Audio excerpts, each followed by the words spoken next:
Rahasia sejarah Candi Borobudur. Candi Borobudur adalah monumen Buddha Mahayana abad ke-9 di Magelang, Jawa Tengah, Indonesia. Ini adalah candi Buddha terbesar di dunia dan salah satu monumen Buddha yang paling signifikan dalam sejarah Indonesia. Candi ini masuk dalam situs warisan dunia UNESCO yang paling terkenal di dunia. Sebuah kuil raksasa yang terbuat dari 2 juta blok batu dengan 504 patung Buddha dan 72 stupa, merupakan kuil Buddha terbesar di dunia. Terlepas dari ketenarannya, hanya sedikit yang tahu kisah nyata di balik pembangunannya. Butuh waktu hampir 1 abad untuk membangunnya. Borobudur hari ini tidak persis seperti saat pertama kali dibangun. Soal sejarah, Candi Borobudur masih menyimak banyak rahasia. Maka dalam video ini kita akan bahas berbagai rahasia dari sejarah Candi Borobudur.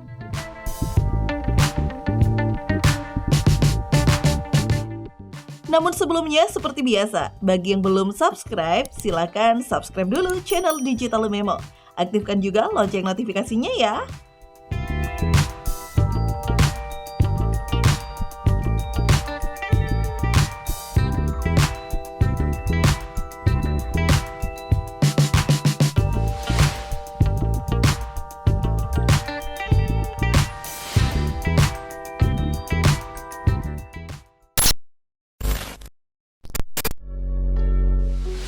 Butuh waktu hampir 1 abad untuk membangunnya. Dibutuhkan waktu hampir 1 abad untuk membangunnya. Pembangunan dimulai pada tahun 800 Masehi dan selesai pada tahun 1000 Masehi, pada masa pemerintahan Raja Samaratungga. Kuil ini diawasi oleh seorang biksu Buddha bernama Kambangwa yang mengawasi para pekerja dan pengrajin lokal saat mereka mengukir sekitar 2 juta kaki persegi batu menjadi relief, patung dan elemen arsitektur yang indah. Raja Samaratungga telah terinspirasi oleh Candi Buddha sebelumnya yang ia lihat pada kunjungan ke kerajaan Singasari di dekatnya. Tetapi ia membutuhkan waktu hampir 2 dekade sebelum ia dapat mengamankan sumber daya yang cukup untuk membangun versinya sendiri di Borobudur. Begitu ia memperoleh cukup tenaga kerja dan bahan, pasukannya memulai apa yang akan menjadi salah satu pencapaian budaya terbesar di Indonesia. Sebuah monumen berbentuk piramida besar yang berdiri hari ini sebagai salah satu tempat wisata paling ikonik di Asia Tenggara.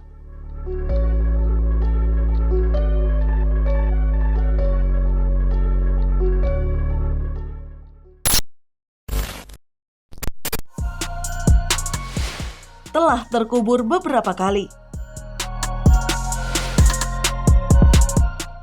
Candi ini telah terkubur beberapa kali. Pertama kali terkubur oleh abu vulkanik setelah letusan dahsyat gunung berapi Merapi di dekatnya pada tahun 850 Masehi. Dan terkubur lagi ketika gempa bumi menyebabkan tanah longsor, yang juga merusak beberapa patung di atasnya. Kemudian pada tahun 1045 Masehi, gempa bumi dahsyat lainnya melanda Borobudur dan mengakibatkan kerusakan lebih lanjut pada strukturnya. Serangkaian tsunami menghantam Indonesia sekitar periode waktu yang sama juga, menyebabkan lebih banyak kerusakan pada struktur Borobudur dari waktu ke waktu.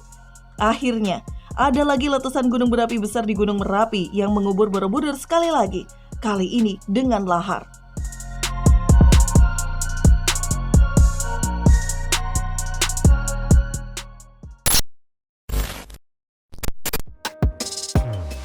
Borobudur hari ini tidak persis seperti saat pertama kali dibangun.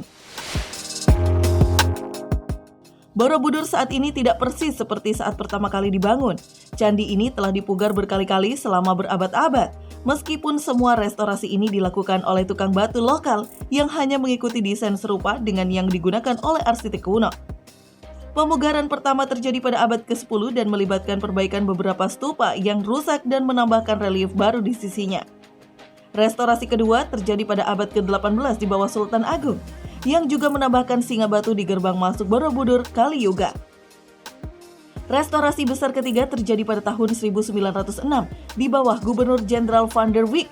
Kali ini sistem drainase baru dipasang dan lebih dari 113 patung Buddha diperbaiki.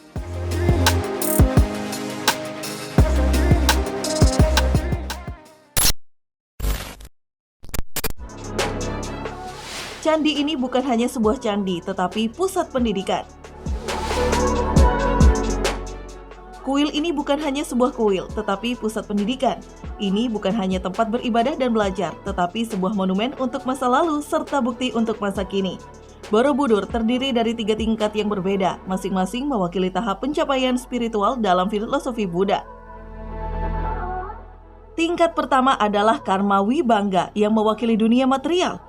Tingkat ini menggambarkan serangkaian peristiwa yang terjadi di Jawa kuno serta momen-momen dari kisah hidup Buddha. Tingkat kedua adalah Manovibangga yang mewakili moralitas dan penderitaan manusia. Tingkat ini menunjukkan bagaimana manusia menderita karena tindakan dan keinginannya sendiri. Tingkat ini juga menggambarkan bagaimana perilaku moral dapat membantu mereka mengatasi penderitaan ini. Tingkat ketiga adalah Sadaranikangan yang mewakili metafisika dan pencapaian spiritual. Tingkat ini menggambarkan sifat realitas dan bagaimana seseorang dapat mencapai pencerahan melalui meditasi.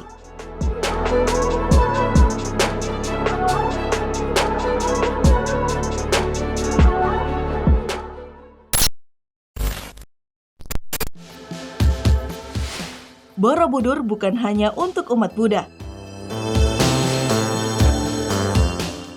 Kisah Borobudur tidak hanya untuk umat Buddha. Bahkan Borobudur tidak memiliki afiliasi agama sama sekali. Ini terbuka untuk semua agama dan budaya, seperti Indonesia sendiri. Bahkan ini adalah simbol kekayaan sejarah dan budaya Indonesia.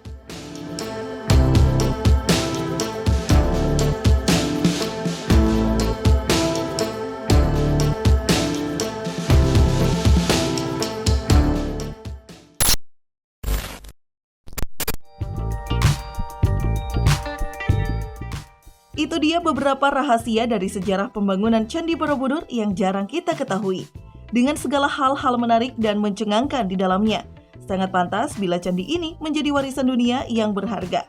Sehingga pantas juga bila ada banyak wisatawan dari dalam maupun luar negeri yang penasaran untuk mendatangi tempat ini.